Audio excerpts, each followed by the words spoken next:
Good afternoon, everybody. It is great to see you here, and welcome to the first of our Global and Area Perspectives Symposia. I'm John Ciorciari. I'm the Dean of the Hamilton Luger School, and I'm just delighted to see you all here. The reason why we collectively decided to launch this series of events, Global and Area Perspectives Symposia, is first and foremost because we wanted to show the value of area studies to illuminate complex global issues or challenges. In this case, the theme of our symposium, as you all know, is migration, something that affects people in all parts of the world, and is sometimes studied solely at sort of this high level at the international plane without really getting into the details about how migrant experiences vary from region to region, about how different laws, customs, regulations, cultural norms might affect migrant experiences and patterns in various parts of the world. And so we want to use this as an opportunity to showcase something that we see as a unique strength of the Hamilton Luger School, Indiana University more broadly, which is this ability to fuse international and area studies. And again, to be able to use area studies expertise to shed light on complex global issues. That'll be very much on display today and tomorrow. We have participation from a wide range of Indiana University departments and units, contributing panelists or organizers or funds to the symposium. These include the African Studies Program, our Center for Latin American and Caribbean Studies, our East Asian Studies Center, our Institute for European Studies and Polish Studies Center, Center for Refugee Studies, Southeast Asian Studies Program, our Inter-Asian and Uralic National Language Center, Resource Center, our Center for the Study of Global Change, the Burns Russian and East European Institute, the DAR India Studies Program, the Tobias Center for Innovation and International Development, and many departments here at IU Bloomington, as well as IU in Indianapolis, including East Asian languages and cultures, linguistics, anthropology and gender studies, political science, folklore and ethnomusicology, comparative literature, education, and social work. I've probably missed a handful, but you get the idea that the breadth of expertise on this campus across disciplines, including but not limited to the humanities and social sciences, can be brought to bear through our area studies programs in shedding useful light on migration. Of course, we also want Indiana University to engage with and welcome leading scholars from around the world. And this weekend, we're privileged to have experts visiting us from leading universities around the country, going roughly from east to west. We have experts visiting us from the City University of New York, the University of Maryland, Rhodes College, Boise State, Cal State Fullerton, UC Irvine. We also have graduate students who are presenting papers from here at Indiana University, and we had a few signed up to come from Michigan and from Northwestern as well, although they each unfortunately have contracted COVID and out of a sense of responsibility have decided to sit this one out.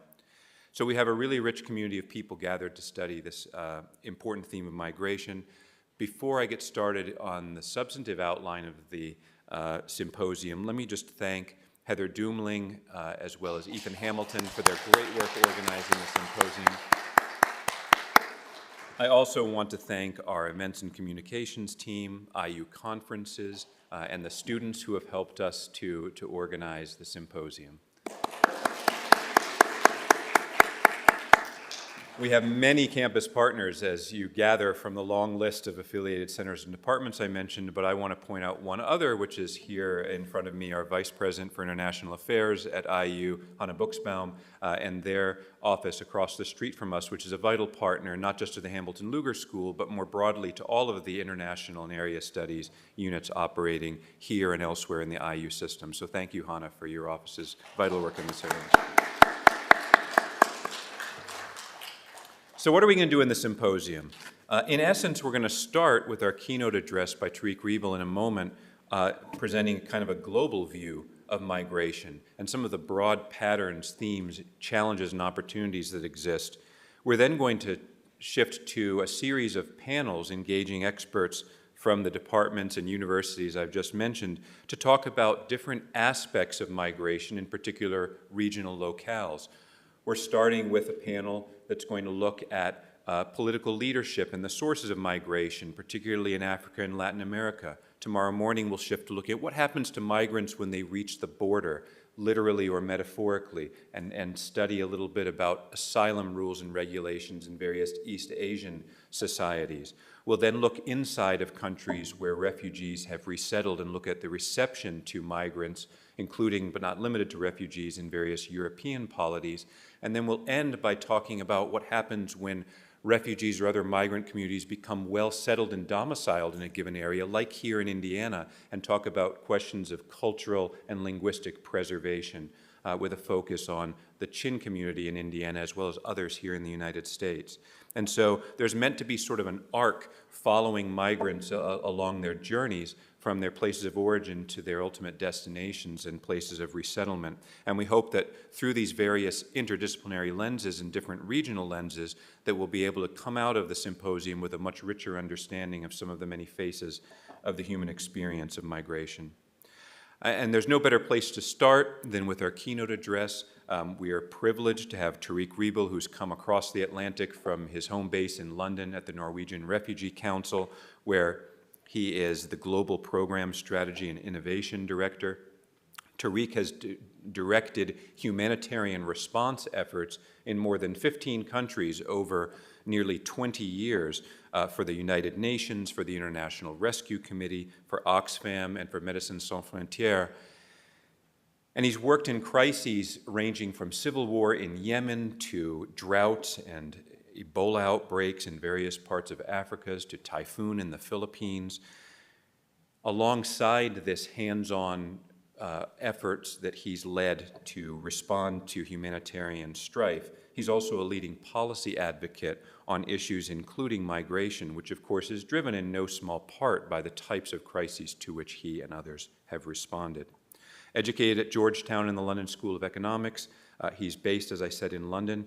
He's regularly featured in world media and is an influential voice on refugee policy, which makes him an ideal person to kick off our symposium with a broad perspective on some of the many challenges and opportunities that we face in this era of large-scale human migration. And so in a moment, I'll welcome Tariq to the podium. He'll offer remarks for 20-25 minutes and then leave lots of time to engage in conversation with you and question and answer. So Tariq, welcome to Indiana University and the Hamilton Luger School. Thank you.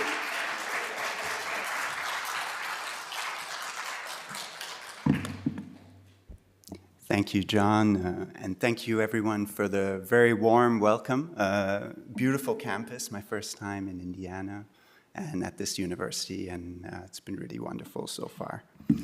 I'm really privileged to have the chance to speak to you to open this symposium, and I will be focusing on the humanitarian perspective on migration.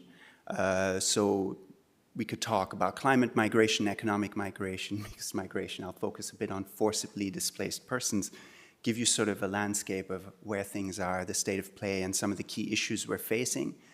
In your questions, though, feel free to go beyond things I may mention, because we could spend hours, obviously. First of all, if you look at the figures, overall, we're looking at almost 120 million people who are forcibly displaced. That's a doubling in the last 5 years. And I can tell you that 5 years ago, we thought 60 million was bad. That was a historic high. We've doubled that in 5 years. So we're trending in the wrong direction.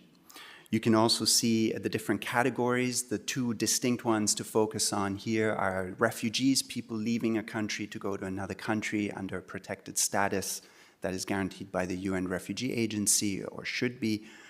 But the bulk, and more than half at this point, of people are actually internally displaced in their countries, fleeing conflicts from one area to another, and therefore vulnerable because the parties to the conflict may be still very proximate to them. Looking at the regions and countries of origin, no surprises here. You can see Middle East, North Africa, and then the Horn of Africa, the Great Lakes. For those of you who don't know, Great Lakes, Congo, Uganda, Burundi, Rwanda, but principally Congo. And here the countries, again, no surprises here. You can see Syria, Sudan, Ukraine, etc. And then there are countries like Afghanistan, where war has been constant for almost 40 years. Most of these categories are trending upwards, most of the people and the regions.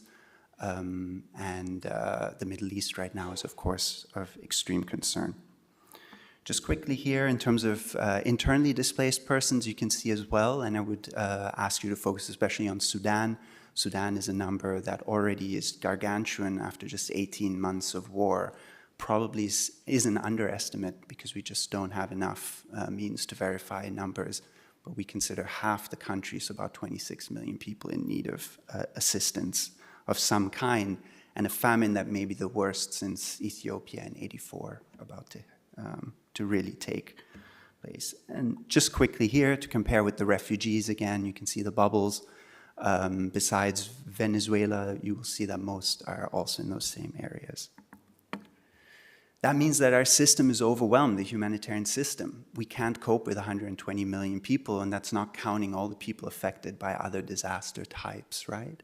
So we have people on the move, stuck, often in desperate situations, and then a humanitarian system that is supposed to respond, but we can't respond to those numbers, and we also can't influence the governments where people are being hosted.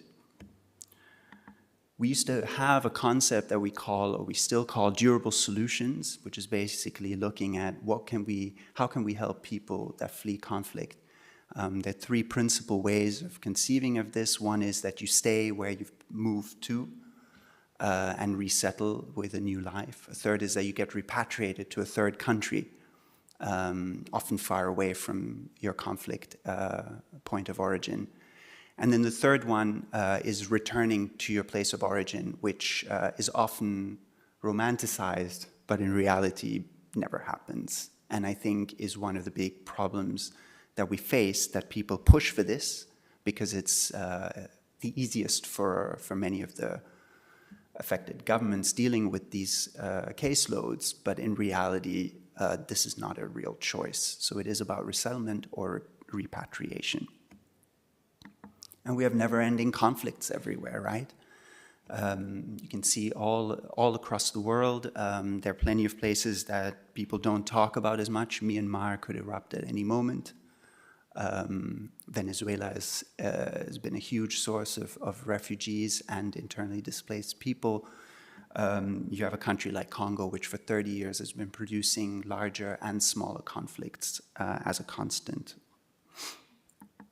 We also have new phenomenon. I would point out the phenomenon of gangs in Latin America, and I would include Haiti. That's the picture on the left. Haiti is essentially falling into a state of violence that we wouldn't actually conceive of as civil war necessarily, because there aren't necessarily political parties to the conflict that are the biggest cause of violence. It's actually gangs. And we see the same happening in places like most of the Central American countries. Even in Colombia, one of the biggest sources of violence now is the Gulf Clan, a very shadowy organization that controls much of the cocaine production at this point, and has no real political goal, but is the source of huge displacement inside the country and violence. Despite all of this, we see that natural disasters and epidemics resonate more with the wider public and with the classic donor countries and donor community. So we are seeing that many people are not really picking up on these conflicts and not both maybe giving them the attention they deserve, nor the money that they need in order for us to respond, unless there is a political stake. So we see a lot of coverage, for example, right now about Ukraine and about Palestine. But like I mentioned, the biggest conflict by far is Sudan. And when was the last time you saw an in-depth report on Sudan? I would also say here, point you to a report that the Norwegian Refugee Council will bring out once a year called the Neglected Crises Report, which is exactly trying to draw attention to this with at least some press work when we issue it. And if you look at the 10 countries here, again, most of these rarely feature in the press. Burkina Faso has been #1 for several years. When was the last time you referred to that country? And this is the problem. You will also see a real clustering. Most of our neglected crises, 9 of them are essentially sub-Saharan Africa in a very thin corridor of Africa, where again, there's very little political attention, very little political interests outside of regional powers, and very little media coverage and press coverage. Some level of fatigue as well. Countries like South Sudan that have been in war for so long that we kind of have gotten used to it probably. When we do respond, we have access impediments. At NRC, we categorize this using what we call a hard-to-reach scaling from 1 to 5. And anything above 3 is already considered constrained access, but even 2 can be difficult to work in. And we're seeing some places with very high proportions of the people we work in. Anything above 40% is considered extraordinary. And right now, for example, Gaza is 100%, not a single person that we want to work with is accessible. What is important here is as well, we have 3 categories. 2 of them will be very obvious to you. The first one is logistics, so basically bad roads, possibly airports or helipads. Much of sub-Saharan Africa is like that. If you've had the joy of driving in Congo or Central African Republic, you will know that it's very slow. One project I worked in Congo Brazzaville, we used to drive for 60 kilometers, 4 hours. The second one is security and conflict, fairly obvious, but the third one is actually the biggest one, which is what we call bureaucratic and administrative impediments, BAI. And that is something like this, the border crossing of Rafah, where you will spend days, hours, weeks trying to get in. In Sudan right now, we have up to 29 people waiting for visas to enter. In Myanmar, we basically can't enter right now. Even when you're inside a country, you may need permits to move, you may need permits to import relief goods, you may need permits to buy a car, and you may not be able to get these as easily as a commercial a vendor or a private person.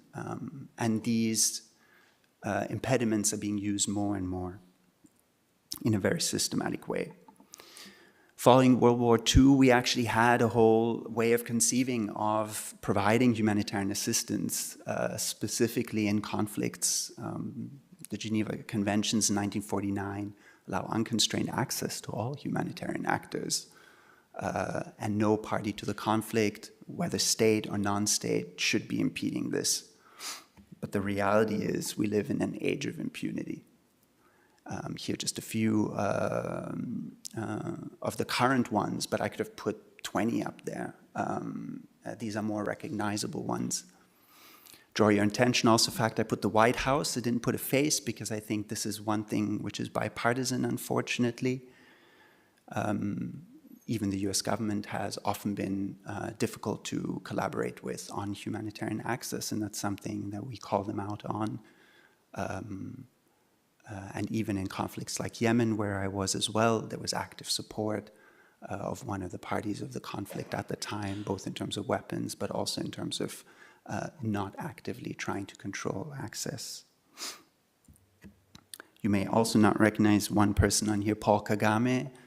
Of all the current African strongmen, probably the one singularly most responsible for a lot of violence that's happening. And again, not someone that features necessarily in that way, except for people that follow closely, because he's largely seen as a darling in terms of international development and the success Rwanda has had on that. When there isn't conflict, there's climate. I've decided not to talk too much about climate because I didn't want to spend, again, hours on all the different types of displacement we could talk about. Feel free to ask me questions about that. But one of the key issues is maybe the conflict has been resolved, but then you're facing like one of the worst places to live in terms of climatic conditions. So Afghanistan, for example, in terms of conflict, is seen probably its biggest period of peace for many decades, probably 40 years at least. But has a horrific climatic outlook with drought zones, flood zones, harsh winters, hotter summers, and so forth. It becomes difficult then to talk about things like durable solutions for people even being displaced within the country, and even if the fighting that has been persistent in that country has gone down. I know it's very bleak, so I thought I'd finish up on something a bit more positive. One book I would recommend that everyone read is not by a humanitarian, which probably means it's good, is A Rival City by Doug Saunders, written about 15 years ago, a journalist. And he looks at 20 communities in different cities around the world on all continents. It specifically examines here migration that is actually point-to-point. In my current hometown, the place of my birth, London, he mentions Brick Lane, which is famous for its Bangladeshi community. Vibrant community over many decades now, lots of curry houses, very popular tourist destination if you go to London. And Brick Lane, for example, has built a steady stream of migration over decades where people from specific communities in Bangladesh have been going for a long time. And essentially they've developed a way of, a pathway of migration into London and into the UK.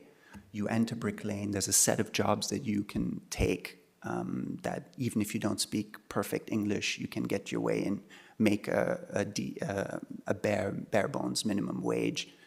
There's locations where you can house 10 people in one bedroom so that you can save money, send back remittances. After a few years, you graduate out of that in inverted commas and you start moving up and you take a better job. But the real quantum shift is for the next generation, the children, many of whom do become doctors, dentists, lawyers, and so forth. And that's what a lot of people are working towards. In many ways, if you look at the first years in Brick Lane for people that arrive there, you wouldn't say that this is a very positive way of entering a country. You're working long hours, you're squatting with, like I said, 10 people maybe in a one bedroom. You're sending most of your money back home. You're definitely not flying back home anytime soon, even if you have a partner and kids back home, because you don't want to waste money on a plane ticket. It can be lonely. But what is positive here is that there's an outlook that is positive.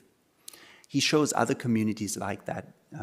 Interestingly, in South Central Los Angeles, in Compton, there's an El Salvadoran stream that has been going for many years where similar sort of positive patterns have emerged. And he points out here that sometimes we get stuck by the perception that that condition as a snapshot is quite negative. What is interesting as a concept of an arrival city is the through flow, and that is what you need to focus on. The example he gives is someone in Sao Paulo who had been, going to the favelas there for many years, commented at one point, I find it so depressing that I come here year after year, and every year I see the same conditions, terrible sanitation, people squatting in these terrible shacks, having poor jobs. And one of the people from that community actually looked at him and smiled and said, "I think you've misunderstood what's going on here." He said, "What do you mean?" He said, "No, this favela does look like this and has been looking like this and probably will look like this for the next few decades. But the person in each shack is not the same. They're rotating. So you're looking at a snapshot, but it's not a static snapshot. It's dynamic. And people are there for a couple of years. They're entering Sao Paulo. Again, they're working as hard as they can, trying to save up money, trying to invest. Then they move out. And the important point is the dynamism. Where that doesn't happen, you fall into a trap. And this is, for example, in the Paris banlieues, where people from West Africa, North Africa enter and are even geographically and physically trapped in these big buildings. And you will see that people don't move on from there, often don't even speak good French, even after being there for 20 years. They're just not integrated. That same sort of pathway that Bangladeshis in Brick Lane or Salvadorans in Compton have found doesn't seem to have worked there. This is where we should be questioning policymakers and saying, don't view migrants as a problem, view them as an opportunity. Going back to and applying this to the humanitarian context, this is what the poverty trap, this is what the migration trap looks like. This is Cox's Bazar in Bangladesh, the biggest refugee camp in the world, almost 1 million people. This is how people are living there, and this is just a tiny photo. It goes on for, miles and miles and miles. This is Bidi Bidi camp in Uganda. And when I went to Uganda a few years ago, I didn't go to Bidi Bidi, but to similar camps.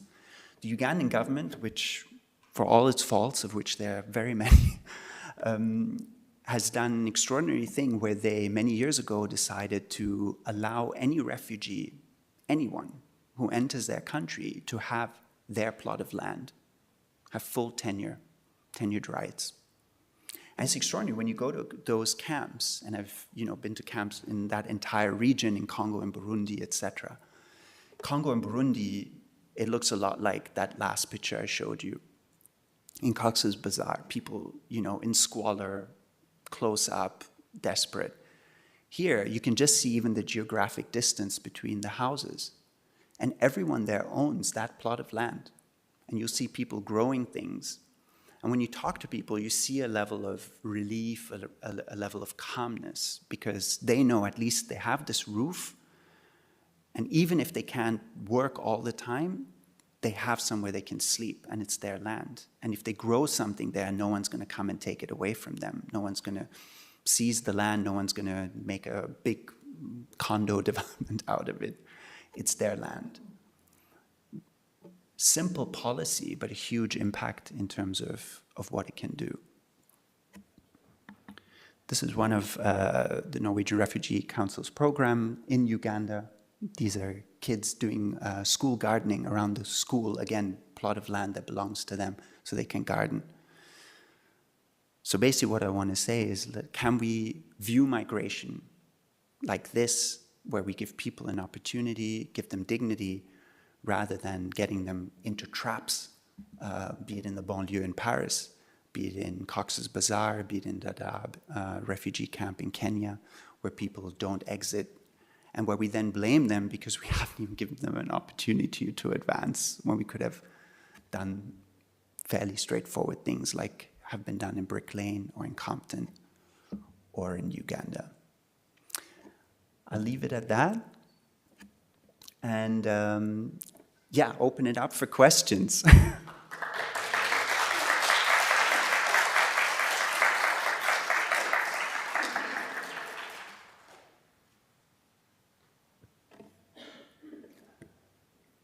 feel free to go beyond anything I spoke about. Again, I know I narrowed the subject of migration quite a bit, but I thought it would be... I should have said we have a few handheld lights. If you wouldn't mind, when you put your hand up to wait for the microphone and then share your name and your affiliation.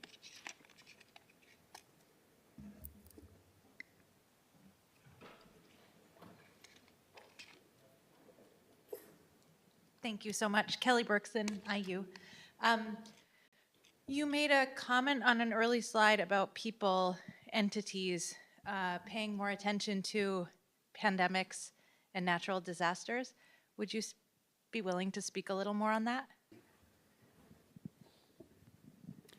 Sure. So I've worked in all of those. I worked in the West Africa Ebola pandemic and in the biggest Congolese one a few years ago, plus COVID. Several natural disasters, but you could also think of the Nepalese earthquake or Haiti earthquake and so on. I don't know what it is, but it just captures people's imaginations, right? Like the images are sort of, people get, you can see the media attention. In the UK, there's a committee, the Disaster Emergency Committee, that launches appeals. I mean, those appeals for natural disasters or the Ebola crisis in a few days have collected tens of millions of pounds. And the same happens in the US and so forth. Donor governments usually give lots of money. You think about all the aid given to different earthquakes and so on. The Ebola West Africa response. With conflicts, it just doesn't seem to resonate. There doesn't seem to be that empathy. There are exceptions, like Ukraine clearly was an exception, Gaza. But like I said, I feel there's a political connection there, right? There's a stake that a lot of people have, possibly also kinship that people draw. Like I said, for us, the number one neglected crisis, Burkina Faso, and I mean, when did you hear a report about Burkina Faso? But even Sudan, I mean, Sudan is horrifying. But even when I look at Latin America, I was just in Colombia. I mean, like the Gulf Clan, things like that. People are not talking about these phenomena. So we struggle with it. We try and work on our media work, but again, it's difficult. I mean, you know, you'll have all of our CEOs and so on going into all the war zones, trying to garner media attention, and it'll last for 24 hours and then dissipate and fall back off the radar. We think one of the key issues is, of course, that, and here I'll open up a whole other box, is if we look at political trends in general around the world. I was having lunch with some colleagues and talking about the fact that many years ago, we used to talk about the responsibility to protect principle, R2P, which was basically after Rwanda and Bosnia saying never again, and let's constrain state sovereignty in order to, and even call it into question where a state is willfully and directly harming its population. Because of the guilt felt for not intervening. I mean, nowadays you hear nothing about R2P at all, and quite the contrary. You see that again, I think some cases there's an interest not to want to draw attention to conflicts because there's then the onus to have to intervene diplomatically, intervene possibly with a peacekeeping mission, obviously send money in, but then also receive people. And this is the big one, right? Like, we do not want more migrants in most of the countries around the world. And that's a sad truth. The demonization is happening at all levels. It's happening in the global north and global south, east, west, all continents in the same way. And even some governments that have been progressive on this, for example, Colombia has been quite progressive in many ways. Even they are questioning, you know, have we done too much? Should we constrain ourselves and so forth, right? But there isn't sort of a sense of solidarity, I think, and but somehow we feel it for an earthquake. So,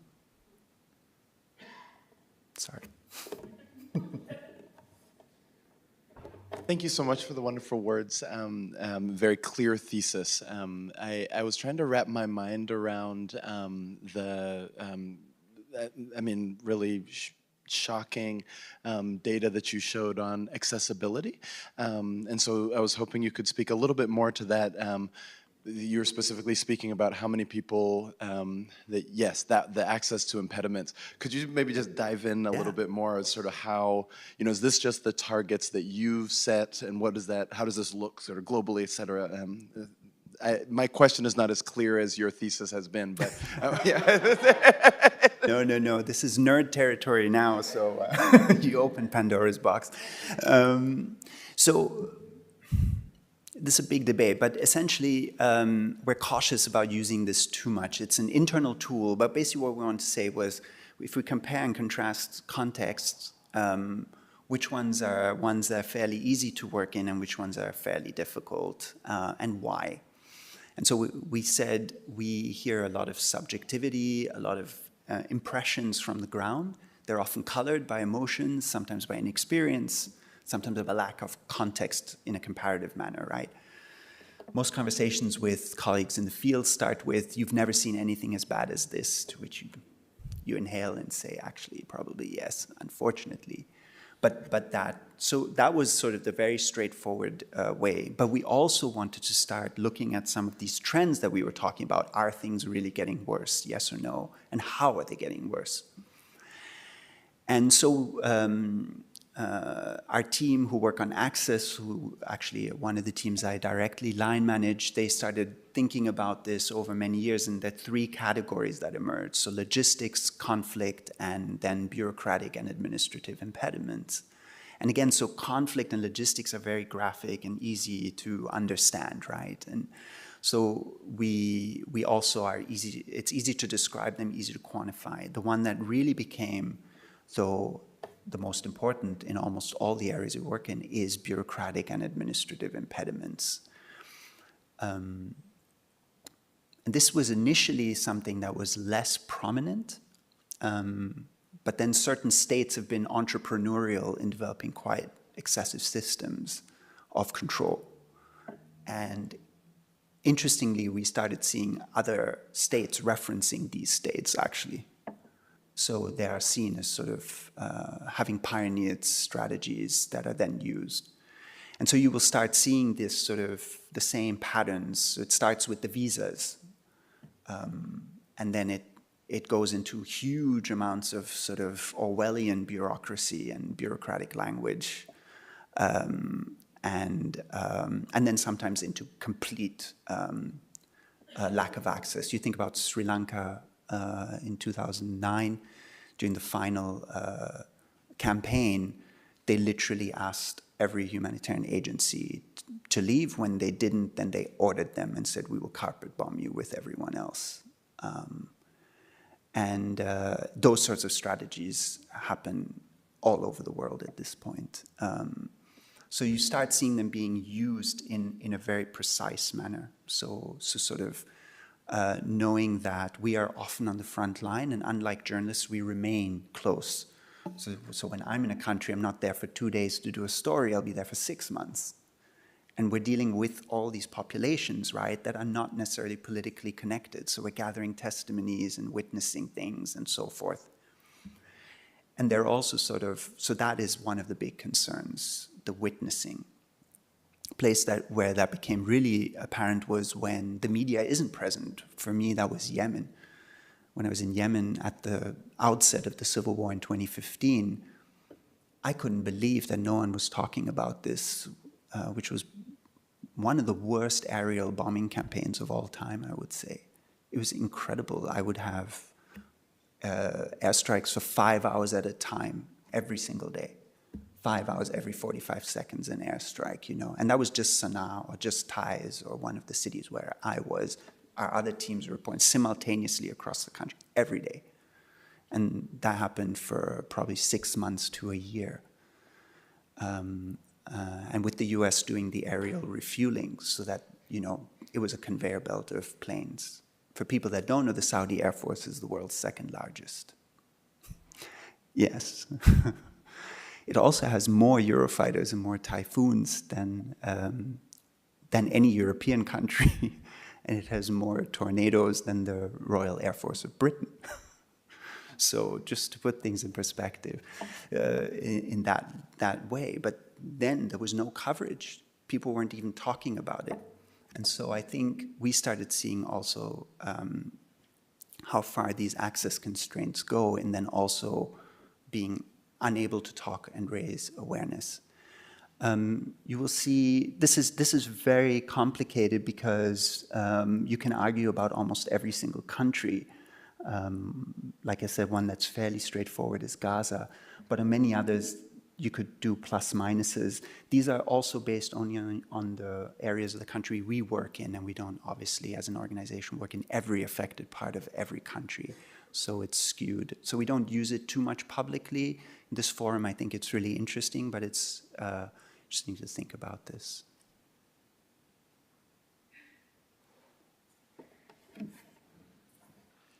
Hello, my name is Georgia Pollard. I'm a fourth year here at HLS. You mentioned state sovereignty and the R2P principle earlier in your response. I was wondering if you could expand more on how these crackdowns on borders and growing anti-immigration sentiments have affected efforts to help these migrants and also refugees. So some of it's not new at all, right? So I mentioned briefly, I alluded to Dadaab refugee camp in Kenya, before Cox's Bazar, for many years the biggest refugee camp. Initially, Somalis arrived there in 1991. There are many Kenyan Somalis, so they're not random people in that sense. There's actually quite a lot of Kenyan Somalis. In 2024, people who live in Dadaab still don't have a right of citizenship, nor even of permanent residency outside of Dadaab. So there are people who, since 91, there have obviously been waves. Not everyone's been there for 30 years, but there are lots of people born in Dadaab. There's a whole generation of kids and teenagers that have been born in Dadaab. And they're not considered Kenyan, they're not even considered residents of the country. So this has been going on for many years, and I could give you plenty of other countries as examples. I think what we now see is that across the world, there's a concerted sort of voice. You know, in the global north, this has risen to extraordinary levels, right? Like, so in 2015, Germany, my home country, let in 1 million Syrians, which essentially has led to the rise of the AfD now.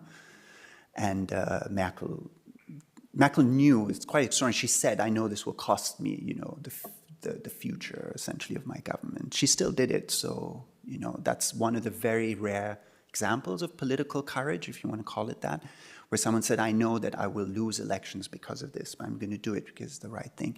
But we don't see that elsewhere, right? For the most part, Canada, a little bit, but again, Canada geographically is quite removed from, it's not easy for people to get there, right? They have to be flown in.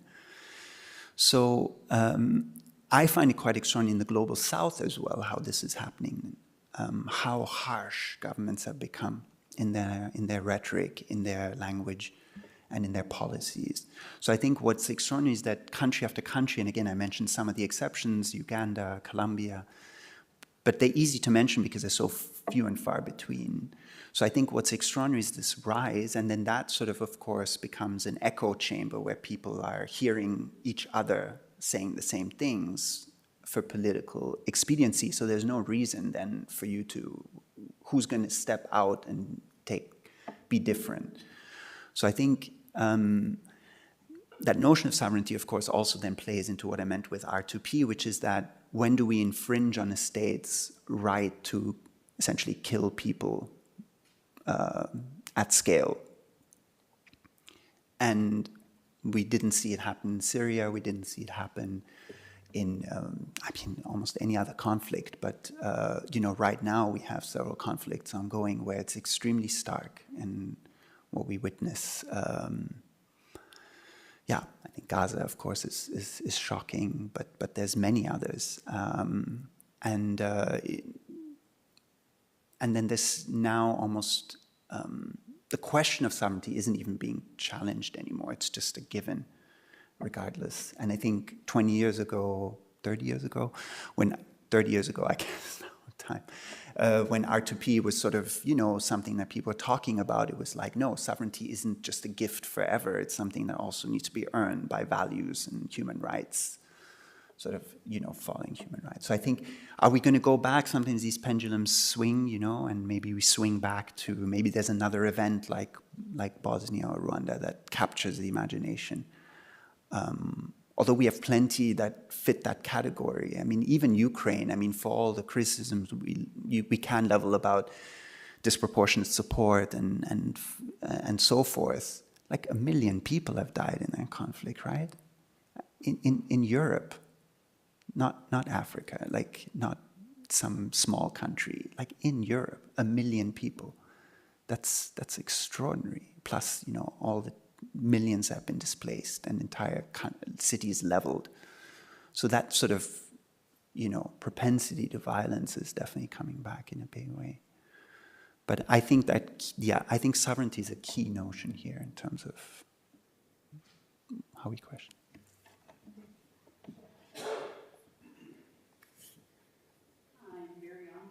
I am a resident of Bloomington and alumna from IU a couple of times. My question has to do with the U.S. policy of providing foreign aid with the alleged goal to help where it is as opposed to dealing with it within our own borders. So can you talk to that as to whether that is effective at all, or are we throwing money out the window? Oh, wow. This is a can of worms, because although I'm a humanitarian myself, I'm very critical of our work as well. And we've not been good custodians often in many places. I think that's very fair to say. So for all its failings, the US government is the #1 donor of humanitarian aid in total volume, right? Obviously proportionate to GDP and so forth. It isn't, but in absolute terms, it is by far. And that's great. And there are other countries that definitely don't seem to consider that important. We can think about all the rising ones, the Middle Eastern ones, China, they're not giving, India, they're not giving a lot of money. So that is something that is important. The distribution is sometimes very politicized.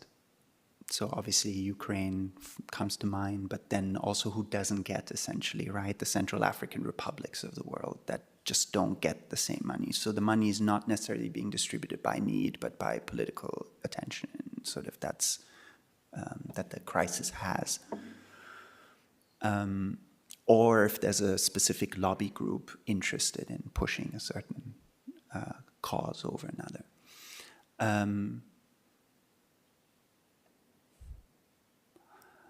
I think the bigger issue is that the humanitarian system, and I didn't mention this explicitly, I don't think the humanitarian system should be dealing with displacement beyond the initial outsets of conflicts.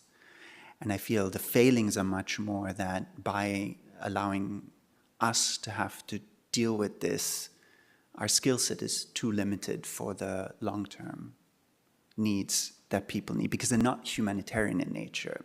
They're about macroeconomic questions, microeconomic questions. They're about how do you set up urban communities with X amount of new people that have joined? How do you register all these people? How do you include them in social safety nets and social protection systems?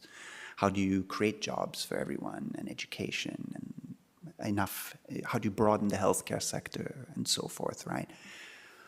And humanitarians are basically doing stopgap measures, sometimes filling the role, so we become a Ministry of Health, Ministry of Education, and so forth, but we shouldn't do that over the long term.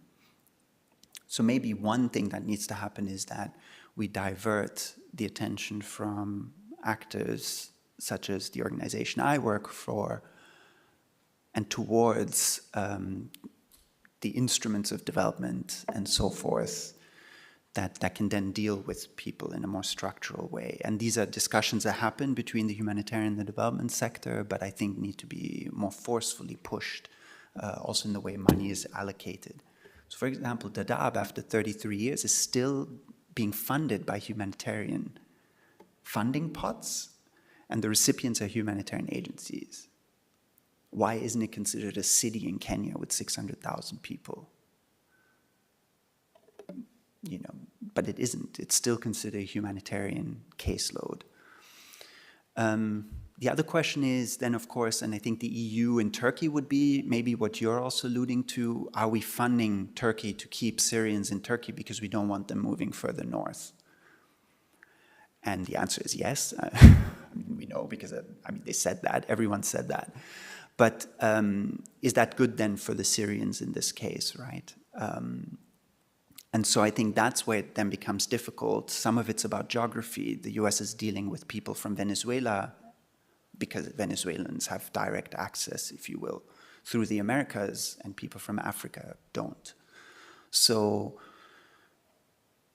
then the issue is it good to fund where it's happening? Yes, but like I said, maybe with some different ways of doing it. Can it be done in order not to have to deal with the problem at home? Yes, although a lot of that's linked to geography. Yeah, I don't know if I answered your question, but to some extent. Hello, Martha Nikes, School of Education. I'd like to turn our conversation a little bit more towards a more hopeful note. One of the things I noted that you mentioned was that we fail to view migrants as assets, and I'd like you to elaborate a little bit more on that, particularly thinking about those of us here who are in the academy who are trying to do our best to educate and to also bring these kinds of issues to our students' attention. And I want to particularly commend the Norwegian Refugee Council. I repeatedly hear it on the news, and it is one of my hopeful notes to find that a more obscure country, if you will, is trying to do a lot of good. So thank you very much. Thank you.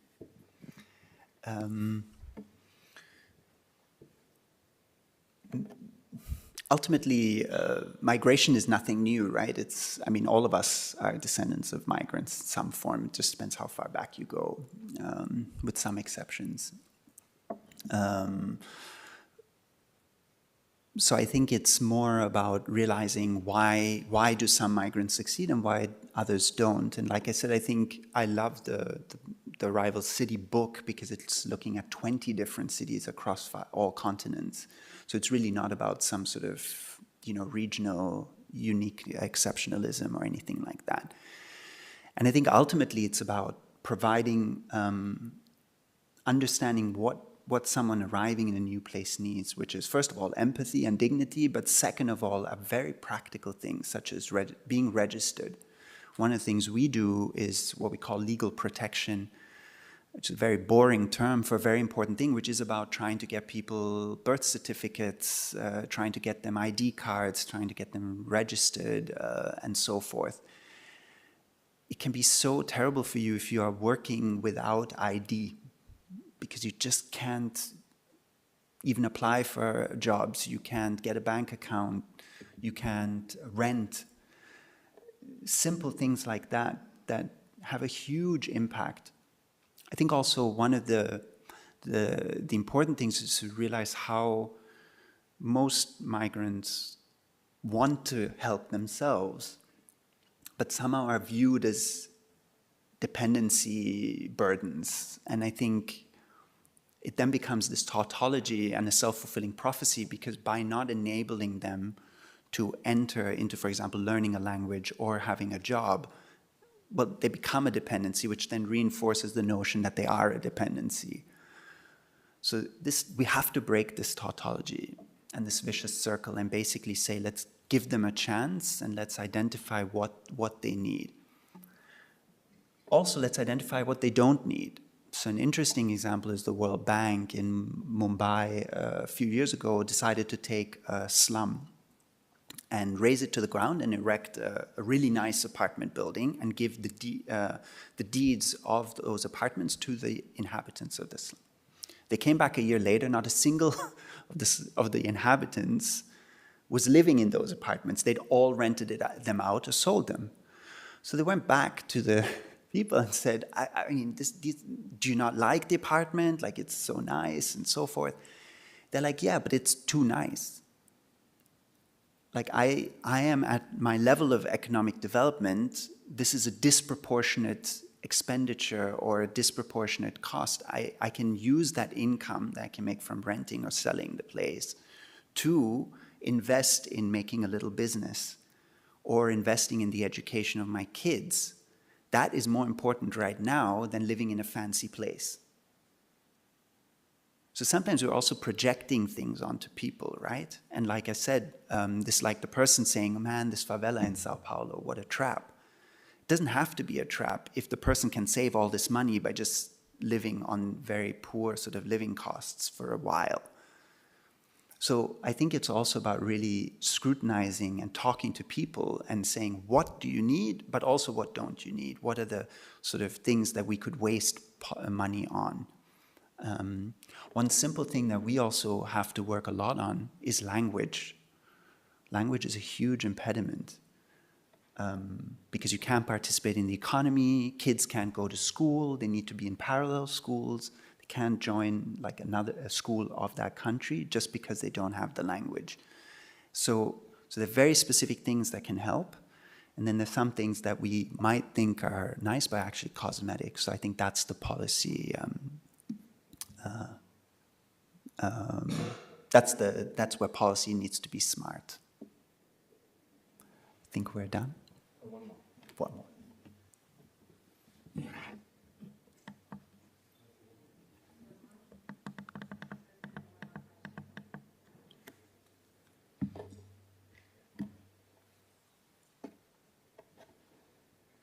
Thank you very much for a wonderful presentation. I'd like to ask you a little bit about the notion of indigeneity, ethnic minorities. We talk about sovereignty and we talk about nation states, but so many times the people who are being displaced are people who don't necessarily recognize themselves as part of that nation state. They're actually nations within nations. Can you speak to how that shapes the work? Not in 1 minute. But yeah, I mean, no, I completely agree. And this is where, you know, do we view citizenship as having to be the same as nationalism? No, right? Like citizenship should be something maybe pragmatic or residency, let's say. So I agree with you. This is a big constraint and obviously is also weaponized, right? By exactly saying you are not of this nation, even if you're supposed to be, and so on. So absolutely, this is at the core of much of the problems we deal with, and the core of governments then not allowing people to enter as refugees by saying, well, you have to be of our nation in order to be a full-fledged member of our society, and if you're not, then you're not going to jump over that hurdle. So I agree, that's absolutely at the core of it. Again, has been surpassed. I mean, look at political philosophy, Habermas's notion of constitutional patriotism, which underlies the EU, right? And the EU is a great experiment, actually, in a positive sense. I benefit from it. I can live and work in all the countries of the EU.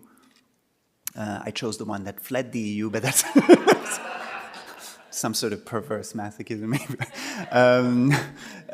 No, but you know, that's an example of where maybe constitutional patriotism in that Habermasian sense is a different way of conceiving of citizenship, which doesn't require, yeah.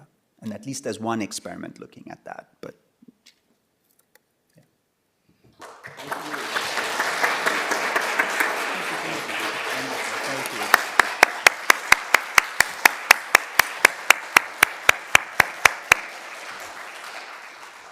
Thank you, Tariq, for such informative and inspiring presentation and comments in the Q&A. We hope your appetites are all more than whetted for a series of panels to follow, the first of which begins in 10 minutes, so feel free to mull around or get a drink of water, and we'll start up again in 10 minutes with our first panel on leadership and politics in the Global South. Thank you.